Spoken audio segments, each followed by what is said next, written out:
AI will hurt your company marketing campaign. Ang business ba ay para sa... This is CEO Paul.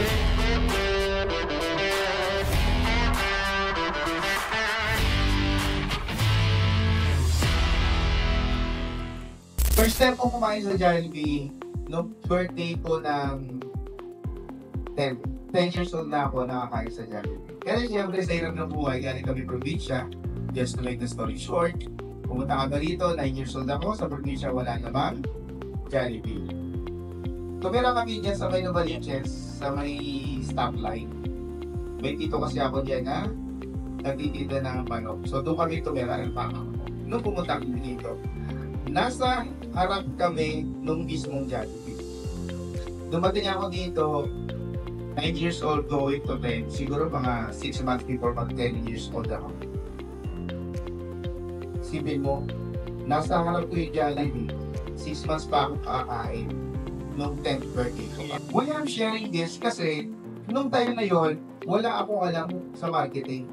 Hindi ko naman alam kung paano ba ginagawa ng Jollibee para i-promote yung brand nila, yung product nila. Ang nakikita ko lang is yung mga bata na masaya pag pumasok sa Jollibee. Ang nakikita ko lang, kasi tuwing hapon, doon lang ako nakatambay sa tindahan ng tito ko, nasa harap namin yun dyan. So ang nakikita ko lang, yung mga nanay na excited. Then nakita siguro ng tito ko yun, kaya nung birthday ko, nakita niya siguro na lagi ako nakakimulit. Kaya nung birthday ko, dinala niya ako sa Jollibee. And time na yon, hindi naman sa akin mahalaga yung pagkain ng Jollibee. Kasi nga, nagtitinda yung titok ng chicken, so laging chicken ang bulot namin. So ganun din yung kakainin ko sa Jollibee. Pero iba yung pakiramdam na makapasok ka sa Jollibee. Lalo na nung bata tayo. Agree? Bakit ko sinashare sa inyo ito? AI naman yung pinag-uusapan natin. Why AI is revolutionizing marketing? Pinapadali, pinapabilis, pinapaganda. Which is tama naman, yun talaga yung nangyayari ngayon. Kapag hindi ka gumamit ng artificial intelligence sa marketing campaign mo, o kaya sa mga pag-gather mo ng data, mahuhuli ka. So magiging primitive ka sa tingin ng mga kasalukuyang generation. Yun naman tayo eh. Yung generation nyo, yun yung generation ng AI. Dito sa time na to, as marketer, future marketers, kayong lahat ay believe na ang tinitingnan nyo ng future ay yung AI. AI cannot replace human marketers. Kung hindi man papapalitan ng AI, tayong mga human marketers, pero pwede natin gamitin yung AI dito sa mga part na to. Yan, isa sa mga strength ng AI, yung automation. Kaysa nga naman, mag-send ka ng email sa bawat customer, one by one, o kaya yung naka-BCC, which is time-consuming, and also, hindi maganda pagdating sa communication. Gagamitin natin si AI, marami tayong apps, marami tayong programs na pwedeng gamitin para gumawa ng automation. Email, sa ad targeting, at sa scheduling. Yung ad targeting, yun yung si AI ang nag-a-analyze kung sino ba yung mga target customers. Every ads, may option doon na pipiliin mo yung mga target mo. Diba? So, instead of ikaw yung gumawa doon manually, pwede tayong gumamit ng AI. Kasi mas matalino sa atin si AI pag ang pinagbabasihan ay data. Mas matalino tayo sa AI for sure. Kasi nga tao tayo. Pero pag pinagbabasihan ay data, ang pinag-uusapan ay data, sino ba yung mga customers na nag-click ng ganito? Sino ba yung mga customers na nagpupunta sa ganitong page? Ang nakakapag-analyze nun ay AI. Dynamic content, ito yung mga marketing content. Pwede tayong gumamit ng AI para mag-produce ng content. Para mag-produce ng marketing content natin. Huwag lang natin syempre i-overdo. Sino rito yung naiinis dun sa mga video na may voice over na mali-mali? Gusto nyo ba yun? O yung mga Tagalog na ano? So huwag natin i-overuse. Pwede natin gamitin pero huwag natin i-overuse. Predictive analytics. Data-driven decision making, customer insights, trend forecasting. So, isa yun sa mga magiging role nyo kapag pumasok kayo ng corporate. Pero ngayon, papadaliin nyo ngayon. Kasi dati, kung manual natin hanapin yung mga analytics na yan. Marami tayong ginagawa pa. So, time consuming, then labor and manpower. Pero ngayon, sa pamamagitan na ng AI, sa pamamagitan ng mga programs and applications, pwede nyo nang makita agad yung trending. Ano pa yung trending ngayon sa specific market na hinahawakan ko? AI-powered content creation. Ito yung gusto kong bigyan sa inyo ng konting oras. Writing social media posts, blogs, and even video scripts. Yan yung isa sa mga advantages ni AI. Noong first time kong sumubok ng content creation para sa business, nag-shoot kami ng mga raw videos, nag-shoot kami ng mga instructional videos, ini-edit siya ng editors. So, time consuming and also hindi siya cost effective. Pero kapag marunong tayo, kapag natuto na kayo gumamit ng AI pagdating sa mga content, marketing videos, or kahit anumang content, mababawasan yung expenses ng company. Mababawasan din yung oras ng pag-produce ng mga content. Pero sabi ko nga, use AI, huwag natin i-overdo. Huwag naman lahat ng nasa video ay AI. Kasi mapapansin ng customer kung ano yung gawa ng tao at gawa ng AI. Isa pa sa mga ginagamit ngayon, chatbots, customer support, handling FAQs, lead generation, and basic service. Sino sa inyo yung nag-click sa Facebook tapos mabilis yung sumagot? Tayo, di ba? Yun yung mga chatbots na ginagamit natin. Pero, sa company ko mismo, meron din kami nun, kaya lang hanggang doon lang sa FAQs. Hanggang doon lang. Bakit? Kasi, personally, pag ako sa shop online, pag 3 questions ko na, chatbot pa rin sumasagot, ini-skip ko na. Compare, kapag nagtanong ka at nakita mo yung sagot is tao talaga, hindi diretso may conversation. So, nakita nyo na agad, personal experience ko, nakita nyo na agad yung advantage and disadvantages ng AI pagdating sa communication. So, yung mga stress ng AI, yan yung dapat nating i-maximize. Yan yung dapat nating i-incorporate sa mga future na trabaho natin. Yan yung dapat nating tandaan. Hanggang dyan lang muna. Bilang magiging fresh graduates at bilang magiging fresh employees ng mga companies, ito lang muna yung tandaan nyo. Ito lang muna yung gamitin nyo. Huwag nyo muna pakaisipin yung iba pa na mas malalalim na nagagawa ng AI. The limitations of AI and marketing. Ito na nga yun, sinasabi ko sa'yo. Lack of human empathy. AI can truly understand emotions, cultural nuisance, or deep customer needs. May nakita nga akong chat conversation shinare sa mga seminar yung natinan ko. Nagko-complain yung customer kung ano-ano na yung sinabi. Ang sagot nung chat ay hindi in-address yung customer. Bakit? Kasi AI yun. Matagal ako sa call center, 10 years. More than 10 years sa call center. And ang unang-unang ayaw ng customer sa call center, ayaw nila pag nag-dial sila, yung voice prompt. Ayaw ng mga Amerikano kasi mga busy yan eh. So ayaw nila na kapag tumawag sila pa yung mamimili ng pupuntahan nila. So ano ginawa namin nung nasa queue, nandito ako sa teleperformance preview. Ang ginawa namin, dahil yun yung lumitaw sa survey, di ba, pagkatapos ng call, may customer survey. Yun yung lumitaw na 100% dissatisfaction reason kung bakit sila nag-survey ng mababa. What my team did, introduce kami ng concierge. Concierge is yun yung pagpasok ko sa SM, may isang babae doon sa gitna. Pwede ka magtanong, pwede ka magpanood, pwede kang maghingi ng assistance. Yun yung ginawa namin sa call center doon sa department namin. Pagtawag ng customer, diretso doon sa concierge, tao mismo.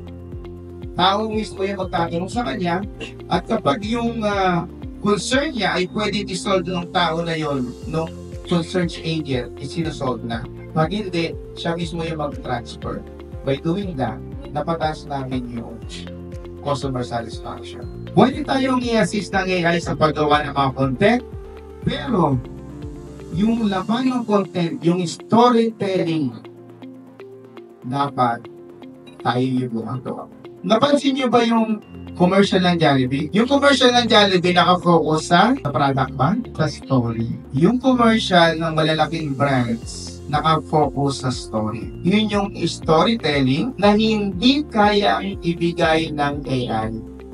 Na tayo lang human ang makakagawa. Pero syempre, tutulungan tayo ng AI on technical sides. Paano pagandahin yung video, paano pagandahin yung graphics, paano ayusin yung subtitle, o paano pa gawin yung iba pa. Pero the storytelling remains as part of your job as marketer. Hindi alam ng AI kung ano yung ethical kay Ma'am Sam at kung ano yung ethical kay Yesha. So kapag puro tayo AI, yung approach ng AI kay Ma'am Sam at kay Yesha ay pareho. Kasi ng AI yung ethical standard ng dalawa. Marketer, kaya natin i-predict, kaya natin malaman kung ano yung mga gusto ni Ma'am Yesha at ni Ma'am Sam. And of course, privacy. Huwag natin i-overdo yung AI na ma-compromise naman yung privacy ng ating mga employees o kaya ng company itself na pagtatrabahuan nyo yung future or kayo mismo ay magtatayo ng pangkat. Kasi ang AI, kaya delikado yan sa privacy kasi online. Anything online is susceptible to hack. As much as possible, yung mga private data natin, hindi dapat nasa online. Yung AI, pwede pabilisin yung mga paraan kung paano natin gagawin ang isang marketing campaign, pero dapat may hands-on tayong mga marketer. Tayo yung mag-decide kung ano ba yung gagawin ng AI. Kasi nga, garbage in, garbage out. So tayo dapat yung mag-guide sa AI na ginagamit natin. Yung output ng AI, dapat tayo yung mag-predict. O yan, nasa kamay natin. Hindi po pwede yung ibagatong mo na yung isang task sa AI, pahala na yun. Second, the most successful brands use AI to support, not replace human creativity. Tama naman. Si Coca-Cola, si Nike, si lahat ng mga successful brands, gumagamit na sila ng AI para maging efficient yung ginagawa nila. Pero never nila pinalitan si AI para sa creative minds ng mga marketers. Human marketers should focus on storytelling, emotional intelligence, and relationship building. So kapag gumagamit tayo ng AI, huwag natin kalimutan itong pangatlo. Kasi tayo yan eh. Ako yan. Ako yan as owner ng company. Ikaw yan as graduating students na sooner or later magiging marketer. Sila yan na future graduating students din. Tayo yan. Isa sa pinaka-importante, relationship building pagdating sa marketing. Isa sa pinakamahirap i-retain based on my experience as company owner, as CEO. Ang isa sa pinakamahirap ay yung i-retain yung customer. Hindi kaya ng AI. It will always be our task as marketers yung pag-build ng relationship sa ating mga customers. So, huwag natin nakalimutan. What about on the marketing side? On the automation side, what can you say about the video?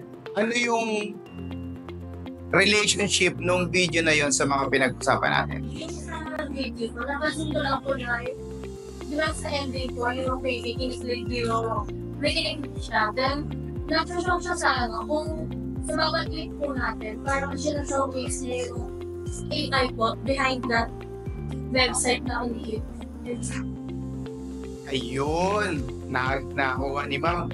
So, ang nangyari sa video na yon is si Adobe, yung producer ng encyclopedia, ay nag-rely doon sa data or doon sa reaction ng automation nila. Tama?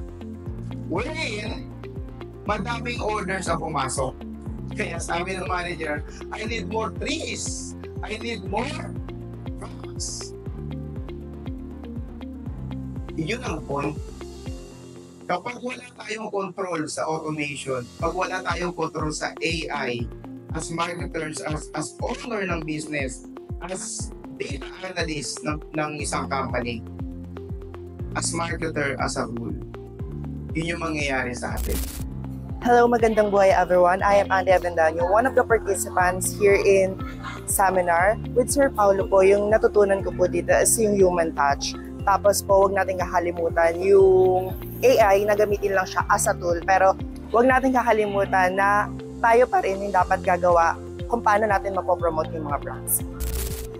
Hello everyone, I'm Yesha. I'm third year marketing here in UCC Camarin and I'm one of the organizers of this seminar. We are honored and very privileged to have Mr. Paulo as one of our esteemed speakers for today's seminar po. And ang pinaka nag-struck talaga sa akin as a organizer din and one of his listener po is AI is a tool but human marketers are still the best. Hello, I'm JC Alcantara. I'm from UCC and I'm a marketer student. Kanina actually, I was very happy and privileged to hear the talk from Mr. Paul actually because na-tackle kasi earlier is about AI and na-tackle din is about the disadvantages and advantages of using AI. So para sa akin, yung impact ko dun is nothing can replace the human touch talaga na nowadays ginagawa ng AI. So for me, yung parang nahuka ko dun sa talk ni Sir na yung storytelling talaga na nagagawa ng mga businesses na kumbaga kaya sila nagsasuccess on promoting their products. Hindi sila nag-focus on what they are offering products. So for me, yun talaga yung storytelling. Hindi regular seminar ang gusto kong itawid sa inyo. Ang gusto kong itawid sa inyo ay real time at totoong nangyayari sa marketing. Totoong naranasan ko as CEO ng company, totoong naranasan ko as BPO leader, totoong naranasan ko as network marketer, totoong naranasan ko as IT engineer, totoong naranasan ko sa labas ng eskwelahan. AI is a tool, not a replacement. Gusto ko yan yung maalala nyo sa akin.